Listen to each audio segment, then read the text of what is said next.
L'Évangile est un message libérateur. Je te pose la question aujourd'hui. Dieu est-il ton Père? Dieu le Père, comme tout bon père, veut que sa famille écoute ses directives. Est-ce possible qu'un déséquilibre aujourd'hui subsiste parce que l'humanité a de la difficulté à entendre le Père céleste? J'ai une vérité puissante qui libère les cœurs aujourd'hui, mais j'aimerais avant tout que tu écoutes ce chant Abba Père.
Bienvenue à cette émission de l'Évangile, notre espoir.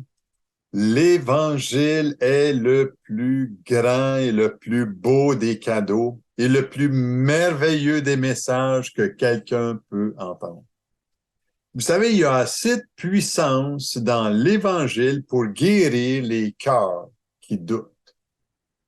Les cœurs amers, les cœurs qui sont soucieux, les cœurs inquiets, les cœurs qui ont de la peur. Et Dieu le Père connaît ce qu'il y a en toi depuis le début de cette vie, depuis qu'il te connaît même dans le sein de ta mère. Et il avait de bons et merveilleux plans pour ta vie.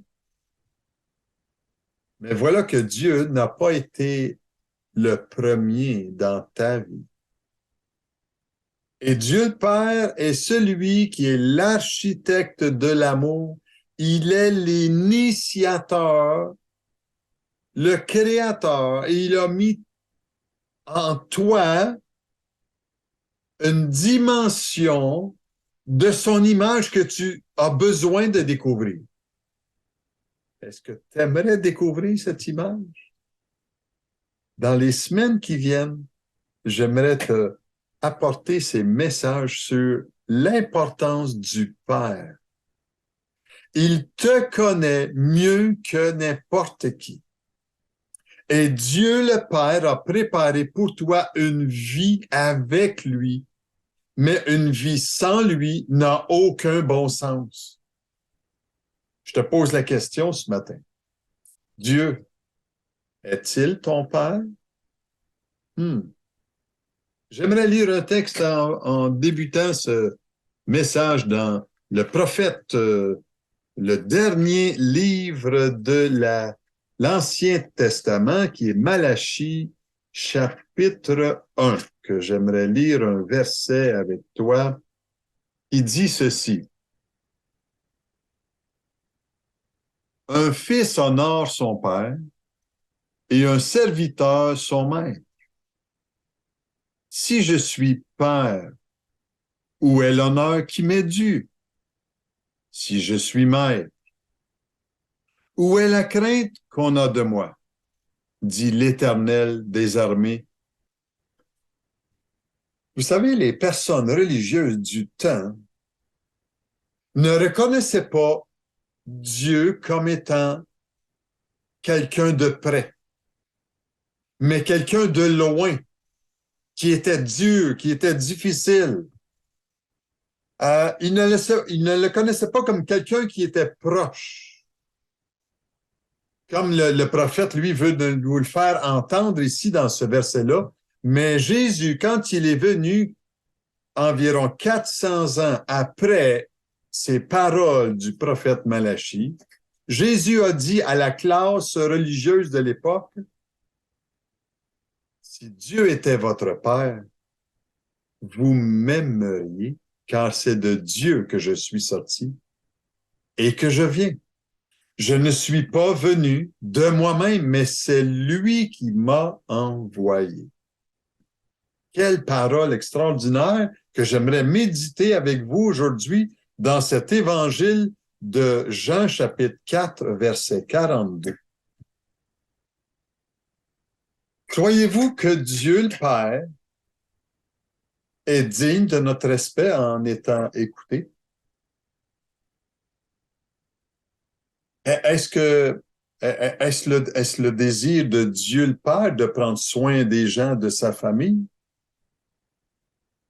Moi, je crois que oui. Et Dieu le Père aimerait bien que nous portions attention à ce qu'il nous conseille.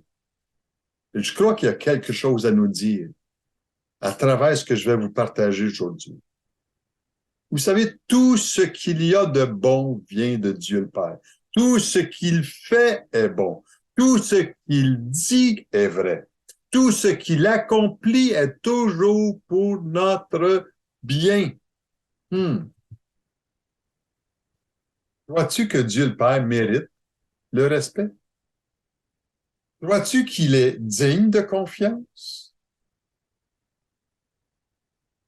S'il est digne de confiance, pourrais-je lui accorder mon temps et ma vie? Vous savez, le verset nous dit tantôt, si nous l'aimons, c'est parce que, avant tout, lui nous a aimés le premier. Et pourtant, on a tous la tendance à sous-évaluer la grandeur de Dieu, sa miséricorde en s'excusant de toutes sortes de façons. Je suis trop occupé pour l'écouter. J'ai trop de choses à faire. Dieu, je vais aller à toi quand ça m'adonnera. Et on s'excuse même de nos propres blessures. Vous savez, on parle beaucoup de Dieu aujourd'hui. Mais comme d'un père aimant, pas beaucoup discernent ce message-là. Mais c'est une précieuse réalité. Et on devrait considérer ce que le Père a fait quand il a déclaré d'avoir envoyé son Fils bien-aimé. Et seul lui m'aime vraiment. À ma juste valeur, à ta juste valeur. Et il est certain, lui, de ce qu'il y a en toi, de ce qui devrait avoir un peu de ménage dans ta vie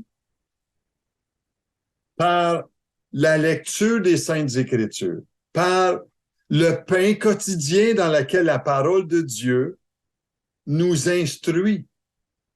Et Dieu le Père était en Jésus, son Fils, et c'est en lui qu'il nous est révélé.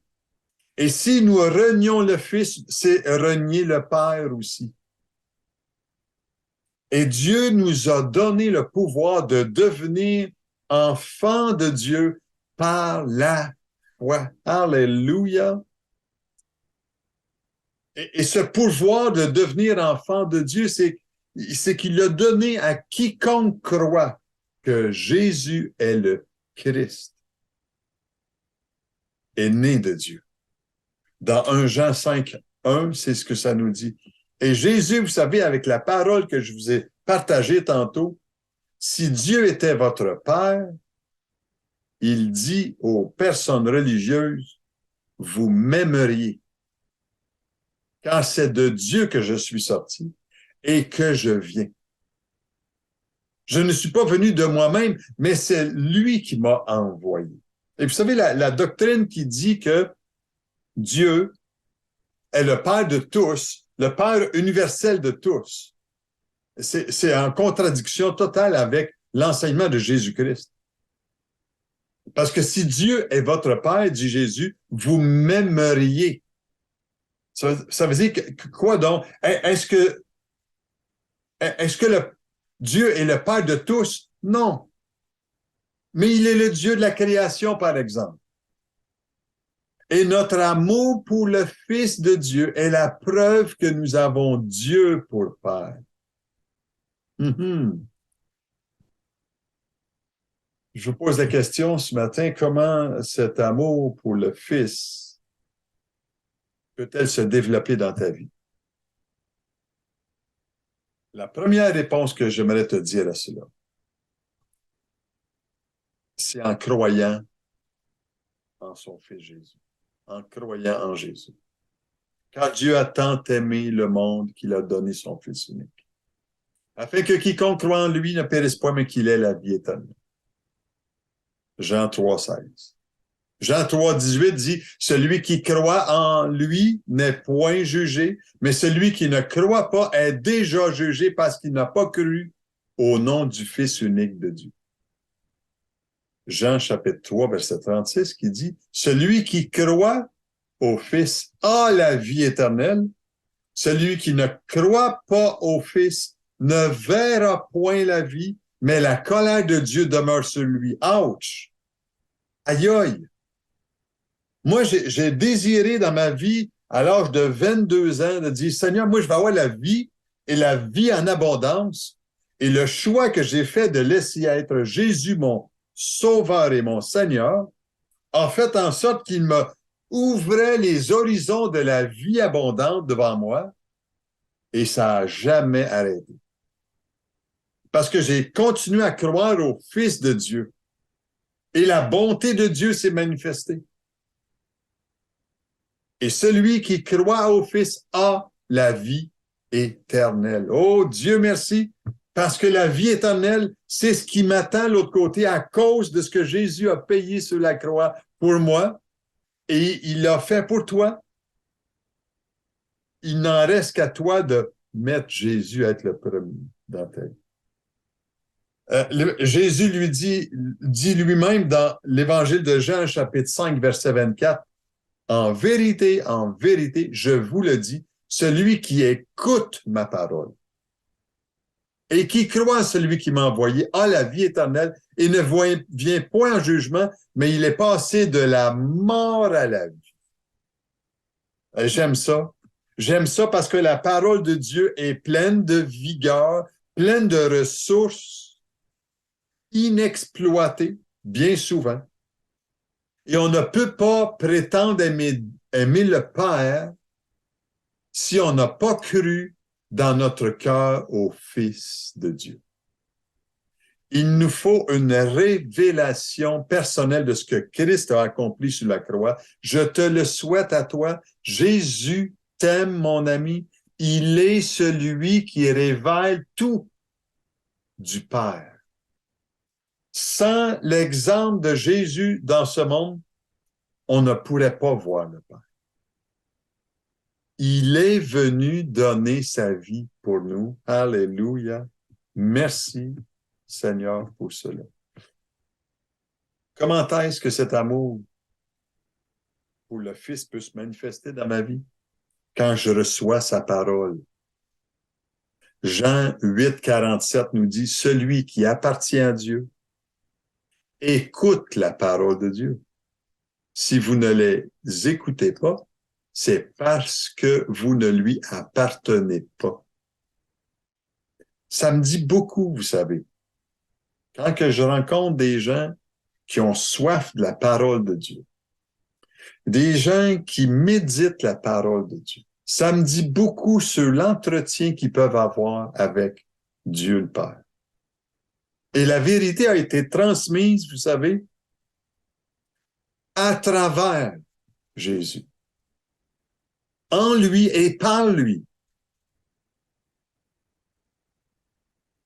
Et vous savez, quand notre cœur est rempli d'amour pour le Seigneur Jésus, on reçoit joyeusement ses paroles. On expérimente une liberté de l'âme et on est transformé, renouvelé de jour en jour. Et ça, c'est tellement excitant, la vie chrétienne. Je le dis, je le redirai toujours. Pourquoi? Parce que je le vis. Si Dieu est notre Père, nous n'aurons jamais l'ombre d'un doute concernant les paroles de son Fils. Nous nous attacherons à son Fils, à sa parole. Jésus a dit, je suis le pain de vie, je suis la parole vivante, je suis le pain qui est descendu du ciel. Si quelqu'un croit en moi, il vivra. Alléluia. Ah, je te le dis, mon ami, comment cet amour pour le Fils se manifeste? Tu veux que Dieu soit ton Père? Tu as besoin, troisièmement, de faire tes délices de sa présence. Oh, que Dieu est tendre et bon. Dans Actes chapitre 2, verset 28, ça nous dit, « Tu m'as fait connaître les sentiers de la vie. Tu me remplis de joie par ta présence. » Peut-être que tu dis, comment se fait que t'es joyeux de même, Denis? Vous savez, j'ai la joie parce que cette joie vient du Seigneur. Et nous recherchons de façon naturelle la présence de ceux qu'on aime profondément. Et moi, j'aime Jésus. J'aime être en sa présence. J'aime m'exposer à la louange. J'aime m'exposer à la parole de Dieu. J'aime m'exposer au peuple de Dieu. Et si Si nous n'aimons pas rechercher le contact avec Dieu, est-ce qu'il est vraiment notre Père? J'en doute. Et avoir cet esprit de prière crée une autre preuve que nous sommes enfants de Dieu. La prière, vous savez qu'est-ce que c'est? C'est de parler à Dieu. Et c'est de laisser Dieu nous parler. Ce n'est pas un monologue, c'est un dialogue franc, vrai et précis. Il est notre créateur de tout, oui. Il est le créateur du ciel et de la terre, mais il n'est pas le père de tous ceux qui... Mais il n'est le père que de ceux qui croient en lui.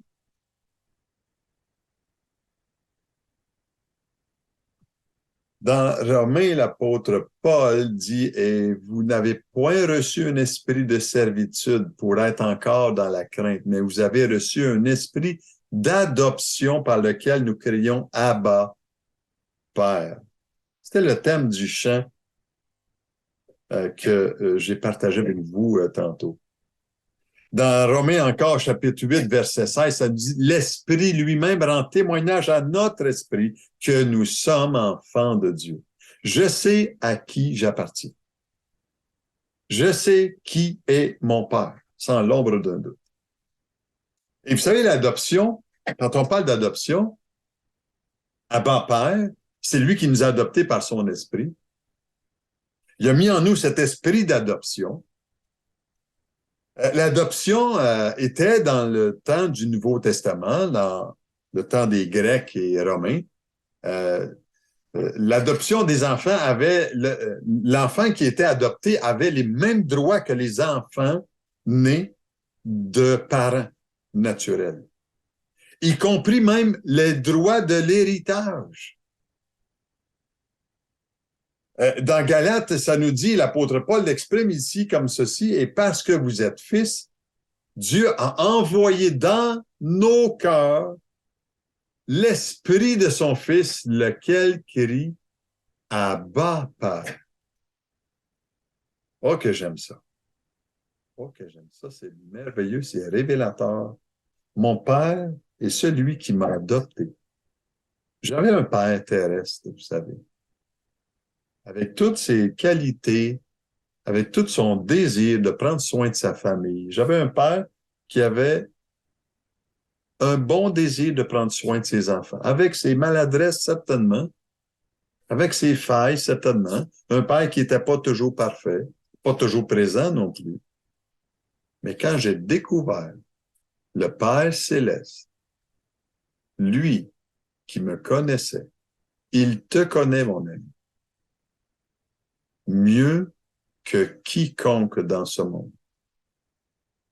Il y a une dernière façon aujourd'hui que j'aimerais te parler afin de voir une manifestation de l'amour pour le Fils, c'est en parlant de lui. Oui, en parler. Je n'ai pas honte de parler de mon Père parce que c'est le plus fort. Mon Père, c'est le meilleur. Mon Père, il sait ça, il connaît mes affaires. Il connaît tout de moi et j'aime en parler quatrièmement. L'Évangile de Luc, chapitre 9, verset 26, ça dit, quand quiconque aura honte de moi et de mes paroles, le Fils de l'homme aura honte de lui, quand il viendra dans sa gloire et dans celle du Père et des saints anges. Vous savez, le Seigneur ne nous dira pas de sauver tous ceux qui passent proches de nous. Moi, je ne peux pas sauver qui que ce soit. Mais il nous demande de ne pas avoir honte de lui quand vient le temps de dire en qui nous croyons, par exemple. Et j'aimerais vous dire que quand nous sommes en amour avec quelqu'un, notre cœur brûle de parler de cette nouvelle relation amoureuse, n'est-ce pas? Et l'amour qui brûle en mon cœur pour Dieu devrait nous inciter à en parler. Et ceux qui aiment le Seigneur devraient en parler avec une joie profonde et non dans un esprit abattu, comme un devoir à accomplir. Non. Les apôtres disaient, nous ne pouvons pas ne pas parler de ce que nous avons vu et entendu. Moi, j'ai vu le Père agir dans ma vie, à pourvoir à mes besoins de santé, à pourvoir à mes besoins financiers, à pourvoir à un emploi, à pourvoir à une femme extraordinaire. Mon Père Céleste m'a accordé 3 enfants merveilleux, 4 beaux petits-fils. Et j'en parle avec fierté.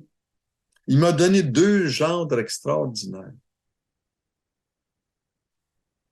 Je termine ce matin en te disant, est-ce que Dieu est ton Père? Est-ce que Dieu est ton Père? J'aimerais prier avec toi ce matin. Seigneur, Père Céleste, je viens à toi tel que je suis. Apprends-moi à t'aimer. Pardonne-moi d'avoir négligé ton amour envers moi. J'ai besoin de la révélation de ton Fils, Jésus, dans ma vie, aujourd'hui. Viens à mon secours, je te prie. Aide-moi à baser mes priorités sur toi en t'aimant le premier. Aide-moi à t'honorer pour qui tu es, Père, je te prie. Au nom de Jésus. Au nom de Jésus. Amen et amen. Je t'invite à pouvoir appeler Suzanne au numéro qui défile ici dans le bas. Elle se fera tellement un plaisir de pouvoir prier avec toi. Et ça sera un début peut-être pour découvrir l'amour du Père. Vous savez, l'amour du Père veut se faire connaître. Il veut te faire du bien aujourd'hui. Est-ce que tu seras prêt à ce qu'il devienne ton Père dans tous les domaines de ta vie? Écoute bien ce chant, Abba Père. On se retrouve la semaine prochaine avec l'Évangile de notre espoir. Soyez bénis.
Brise ton